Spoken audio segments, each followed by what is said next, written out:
Fala galera, aqui quem fala é o professor Eduardo, famoso quadrado, o seu professor de física. E na aula de hoje a gente vai começar a entender o que são as três leis de Newton.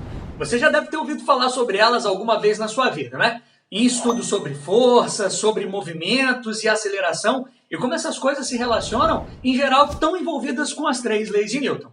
Elas não são muito difíceis de serem entendidas não, então espero que você preste atenção e aprenda bastante com essa aula, tá ok?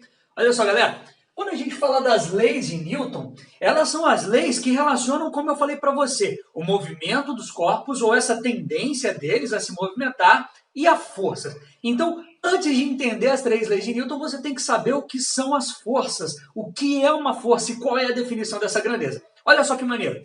A força é uma grandeza física que tem a capacidade de fazer algumas coisitas, tá? Uma dessas coisas é alterar os movimentos. Olha só, se um corpo está parado e você quer pôr aquele corpo em movimento, você tem que aplicar sobre ele uma força, beleza? E se ele está em movimento e você quer pará-lo, você também precisa aplicar uma força sobre ele. Então, quando você exerce uma força sobre um objeto, você vai alterar o movimento dele de alguma forma. De forma a fazer ele se movimentar, a pará-lo, a mudar a orientação desse movimento. Mas para todos os efeitos, a força tem essa propriedade. Tá bacana?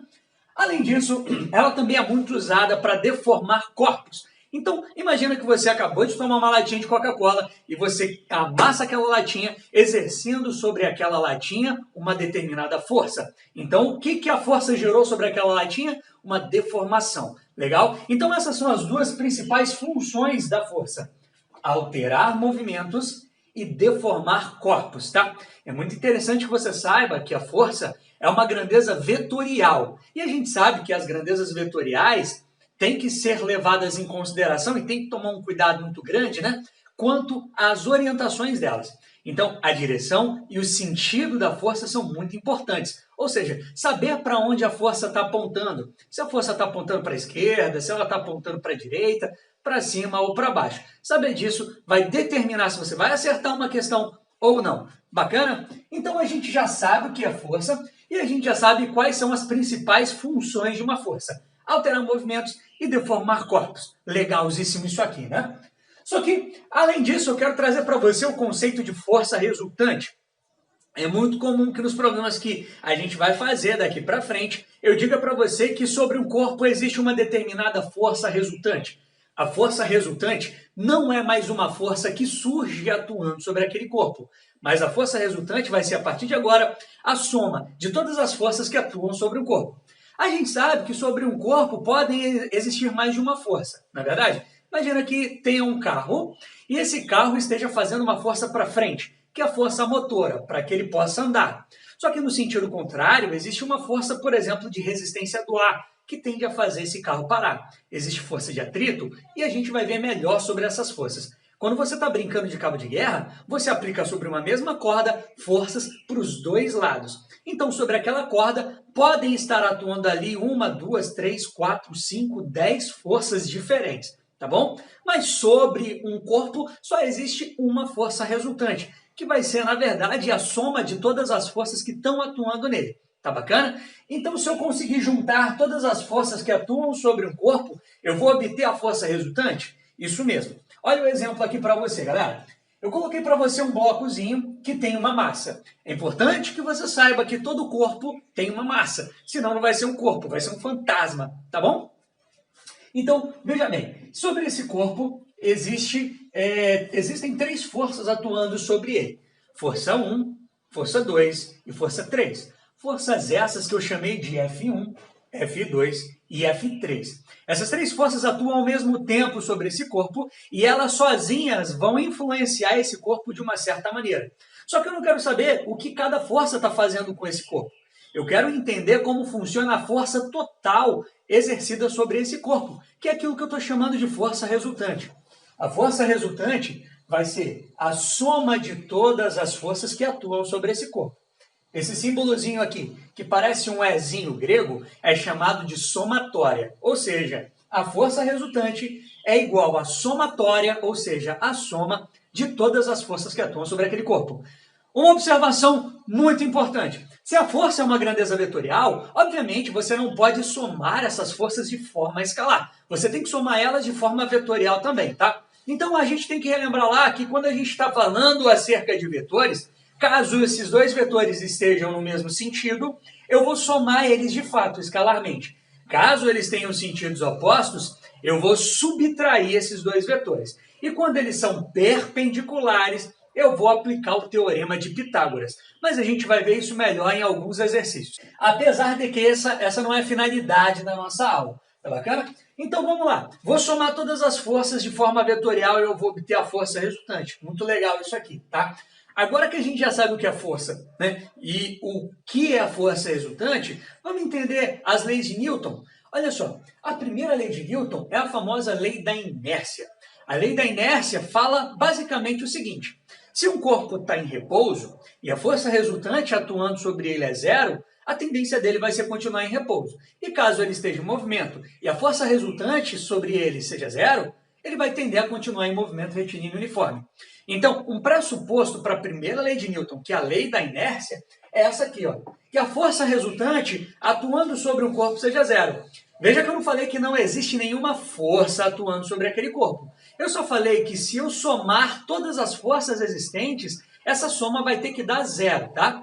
Caso isso seja verdade e esse corpo esteja parado, ou seja, ele esteja em repouso, a tendência dele vai ser, né, de continuar em repouso. Caso você coloque um copo em cima da mesa, por exemplo, e você não exerça nenhuma força sobre aquele copo, isso quer dizer que aquele copo não vai se movimentar sozinho, porque a força resultante atuando sobre ele é zero. Isso faz todo sentido, não é verdade? Agora, caso esse corpo já esteja em movimento e a força resultante atuando sobre ele seja igual a zero, a tendência dele vai ser de continuar em movimento para sempre, tá? E ele vai continuar em movimento de duas formas, em linha reta e com velocidade constante, movimento retilíneo uniforme. Imagina, por exemplo, que você possa atirar um objeto sobre o solo, tá? Você pegou um bloquinho de gelo e você jogou ele, fazendo com que ele deslize sobre o solo. Você sabe que uma hora ele vai parar. Ele vai demorar a parar, porque é gelo bem escorregadio, mas uma hora ele vai parar. Ele demora a parar mais do que outros objetos, por exemplo, algum tipo de objeto de borracha ou de madeira, por causa de uma forçazinha chamada de atrito. O atrito atuante ali sobre o bloco de gelo é menor, tá bacana? Isso não vem ao caso agora. Mas o bloco de gelo ele só consegue parar por conta de uma força que surge, uma força de contato entre ele e o solo. Caso todas as forças resultantes atuando sobre aquele bloco de gelo fossem igual a zero, ele continuaria em movimento constante em linha reta para sempre. Tá bacana? Então a gente pode definir a lei da inércia como uma tendência. Caso a força resultante sobre um corpo seja zero, a tendência dele vai ser ficar parado se ele já estiver parado. Ou em movimento retilíneo uniforme, caso ele esteja em movimento. Legal isso, né? Bem maneiro. Agora, pensa no seguinte. Imagina que a força resultante atuando sobre um corpo não é mais zero. Quando a força resultante atuando sobre um corpo é zero, eu sei o que acontece pela lei da inércia. Não é verdade? Agora, quando a força resultante não for igual a zero, é interessante que você saiba que sobre um corpo de massa m vai estar aplicada uma força resultante diferente de zero. Essa força vai gerar sobre esse corpo uma aceleração. Olha que interessante, uma força resultante atuando em um corpo de massa m vai gerar uma aceleração. Então, toda vez que um corpo está acelerando tanto para aumentar a velocidade quanto desacelerando para reduzir essa velocidade, quer dizer que existe uma força resultante diferente de zero atuando sobre aquele corpo. Bacana?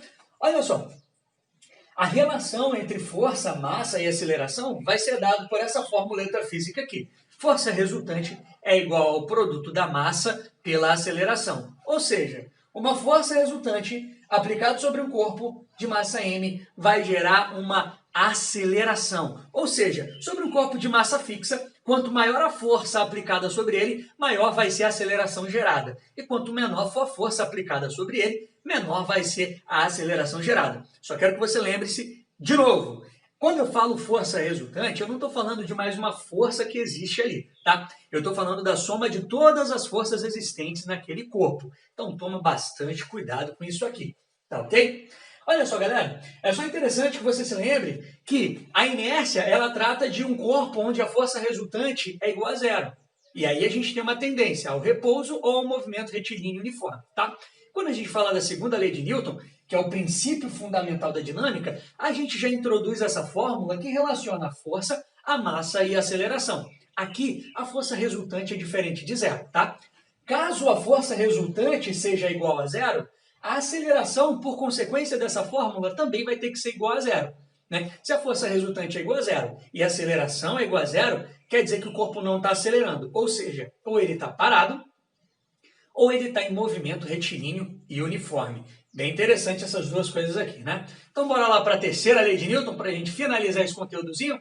Agora, bastante atenção na terceira lei de Newton, galera. A terceira lei de Newton é a chamada lei da ação e reação. Ela trata basicamente da interação entre dois corpos. Então, imagine que você está empurrando uma parede. O primeiro corpo é você, o segundo corpo é a parede. Quando você empurra a parede, aplicando uma força sobre ela, essa primeira força é chamada de força de ação.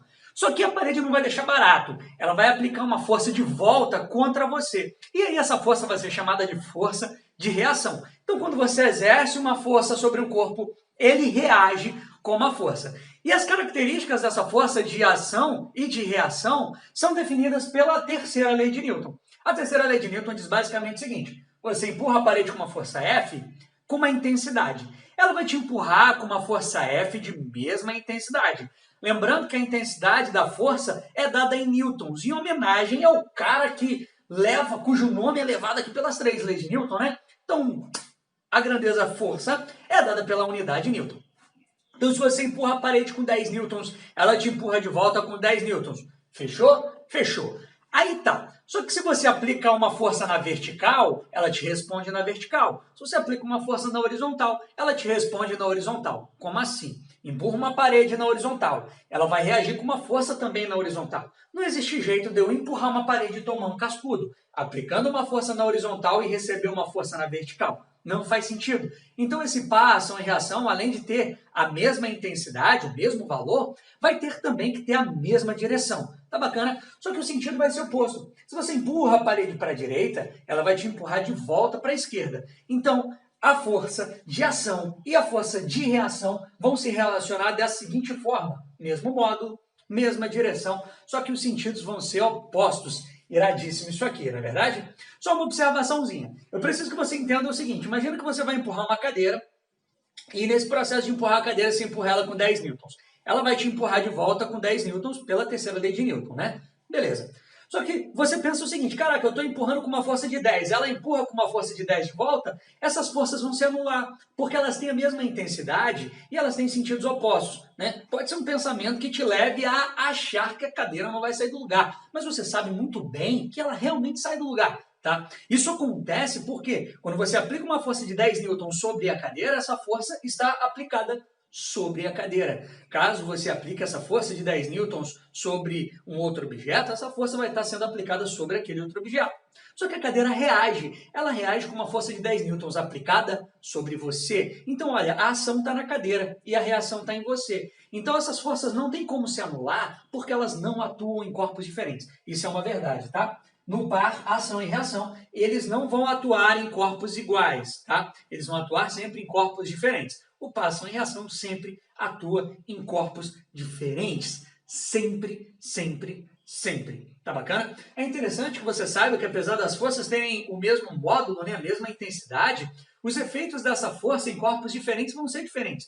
Por exemplo, você está com patins no pé, e aí você empurra uma parede. Quando você empurra a parede, seu corpo é projetado para trás. Isso porque quando você aplicou uma força na parede, ela aplicou essa força em você. Quando ela aplica essa força em você, você é empurrado para trás, mesmo que você tenha empurrado a parede. E por que ela não sai do lugar? A massa da parede, agregada à construção, à casa, ao prédio, não sei, é uma massa muito grande.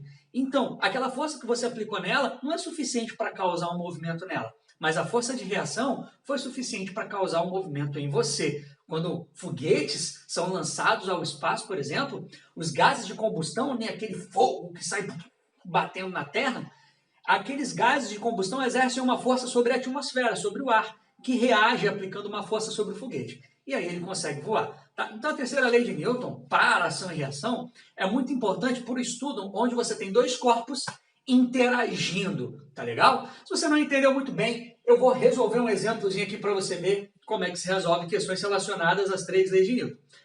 Um problema que envolve dois blocos onde forças são aplicadas sobre eles é um tipo de problema muito comum, cai em muito vestibular, em muita prova e com certeza vai cair na sua, tá? Imagine que você tem dois corpos A e B. O primeiro corpo de 1 kg e o segundo corpo de 3 kg.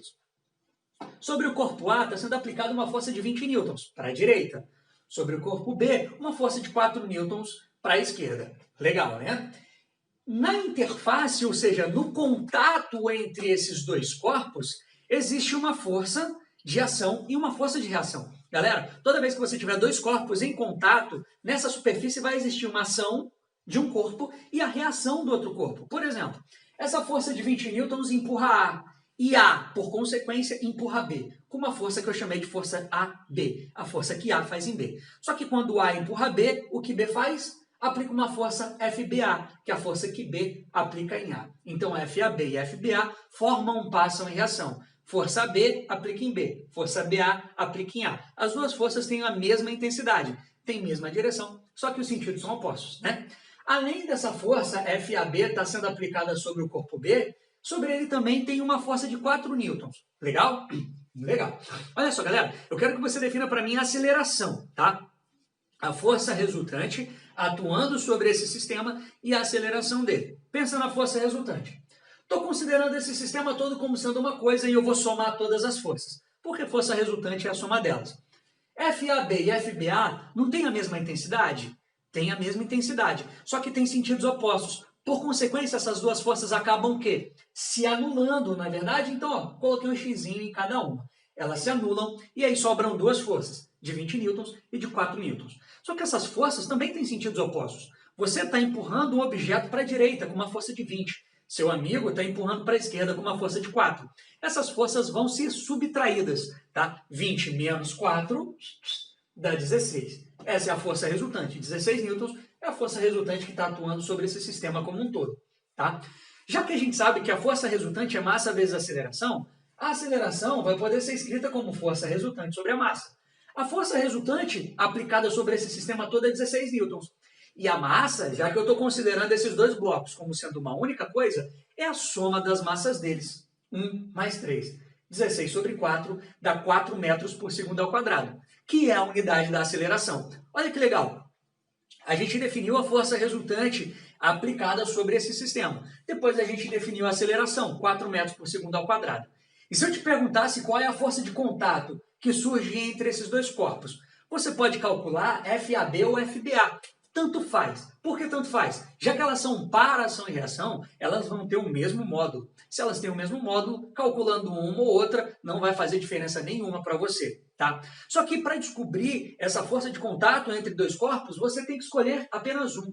Eu vou escolher o corpo A, tá bacana? Desenho o corpo A aqui e as forças que atuam sobre ele. Uma força de 20 newtons atua sobre o corpo A. E a força que B faz em A não está sendo aplicada em A também? Então desenha aqui, ó, força B em A. Professor, por que você não desenha a força de A em B? Porque a força de A em B está atuando em B, não é verdade?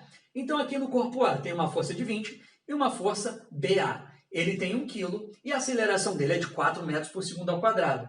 Essa aceleraçãozinha que eu descobri é a aceleração do sistema, ou seja, a aceleração de cada um dos blocos é de 4 metros por segundo ao quadrado.